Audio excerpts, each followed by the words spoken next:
is kilogram. True. No, Newton. Yes, very good.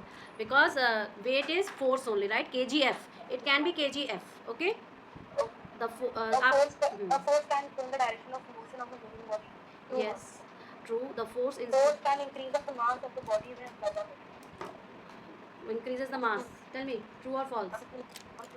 Acha, force increases the mass of the body. How can you say this thing?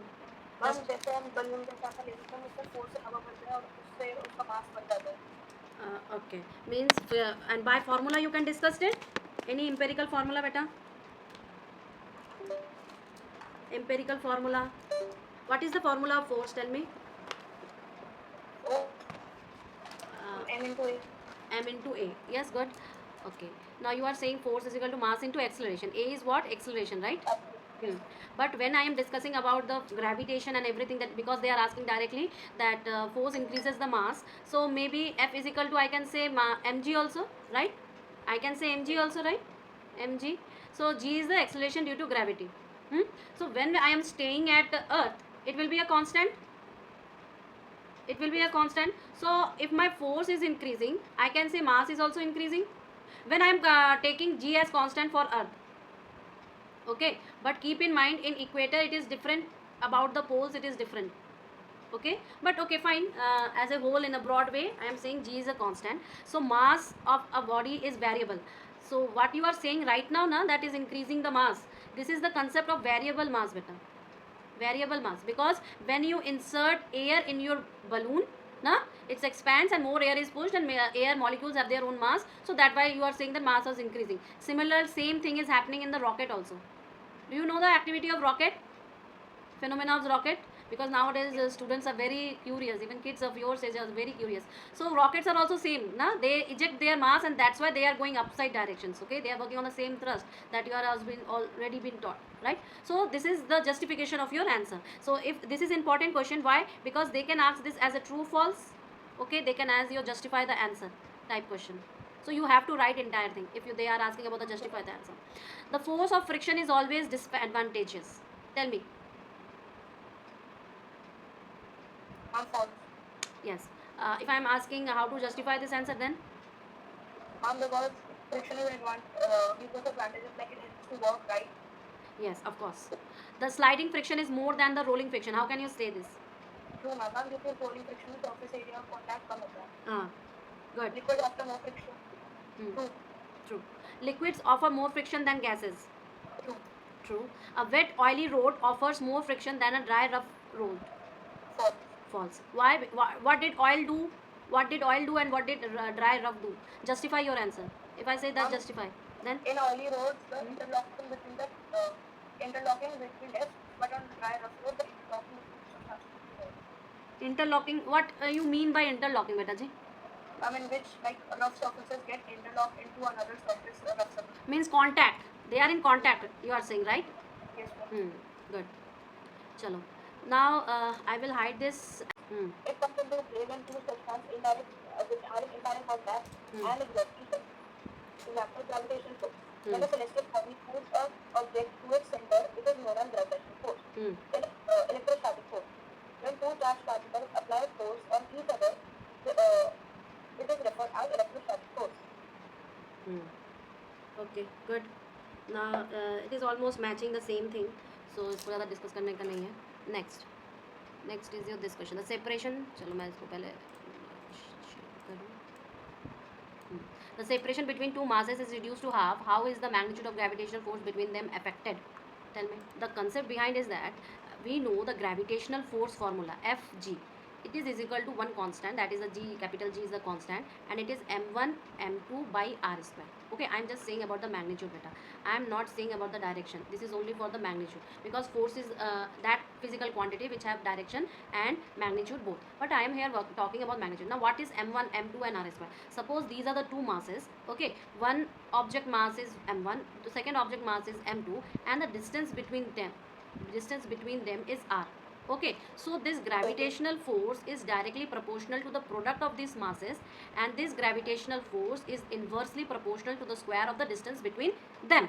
Okay, now see, initially suppose that the force is like that, m1 m2 upon your r square. Okay, r1 square, suppose that this is the first condition. Now I will say this, that either if you want to say equal to, then you have to put g. Now see, second condition is what? It is initial condition. It is initial condition. Now second is that the separation between the masses is reduced to half. That means the new r dash becomes half of the r1, half of the r1, right? R1, initial one.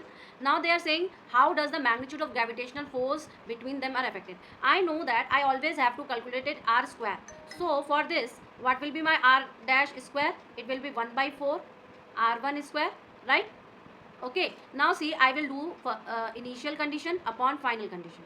Okay, so initial condition is what? G m1 m2 upon r1 square, but they are not saying anything about the masses. So for your final condition, I will say g won't be changed. They are not changing finally the mass also, so m1 m2 upon, but they are changing r dash square, right? So first I will cancel these things na, जो unwanted things hai. So I got what? r1 square into r dash square, right? Like this way only.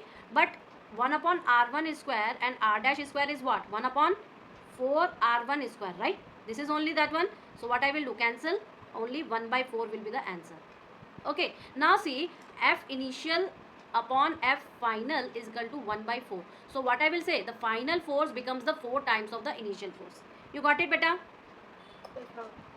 Final force is 4 times your initial force. So please note it down fast. Very good, because when it is compressed, it will be pushes, na? And when it is stretched, it will be start acting, means they will try to pull each other. Why? Because there is a logic, or you can not a logic, there is a law. When we are talking about the spring, na? When we are talking about the spring, the force is always like this way, beta, where k is your spring constant, k is your spring constant, and x is your the displacement. Always keep in mind, it is not the distance, this is called displacement. Okay, it is called the displacement. Fine. So see, opposite direction hai na, opposite. So one time it is compressing, one time it's stretched. You got it? Give me some examples of non-contact forces. Attracting to magnets. Means magnetic force. Magnetic force. Okay. Then फटाफट अभी तो इतने सारे example दिए हैं आपने. Gravitational force. Gravitational force. Bullet train से भी होता है ना रोटेट. हाँ, bullet trains are also electromagnetic force ना. Electrostatic and magnetic both are when working when when electric charges and magnets आप बड़े होगे ना तो आपको पता चलेगा.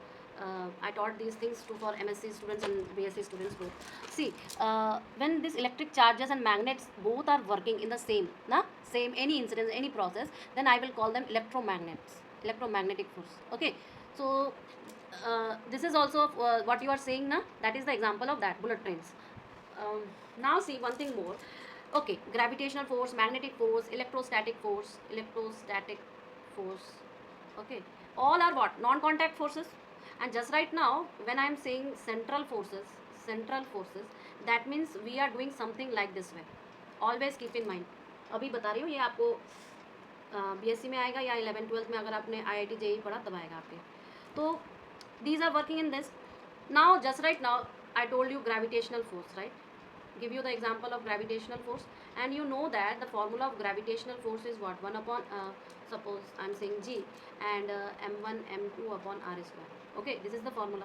Now see, they are saying that separation is doubling, means they are doing twice two bodies and the magnitude of the non-contact force between them. So they are not doing anything to the mass, they are doing everything for the r. So initial one, f initial upon f final will be what? 1 upon r1 square upon 1 upon r dash square, right? What are they doing the r dash? They are doing it double. So it becomes 4 times. So what I will get? 1 upon r1 square into your r square, right? R square becomes 2r1 square. This only that becomes, sorry, it will be 4 r1 square. So what I will get? I will get 4 times. What is 4 times? Fy upon f final. So beta ji, my final जो force होगा, that will be 1/4. Okay, that will be 1/4. Your answer will be 1/4. You got it, Viren? The same concept they are asking just before and just right now, but they twisted the words, na? So that's why background concept is very important.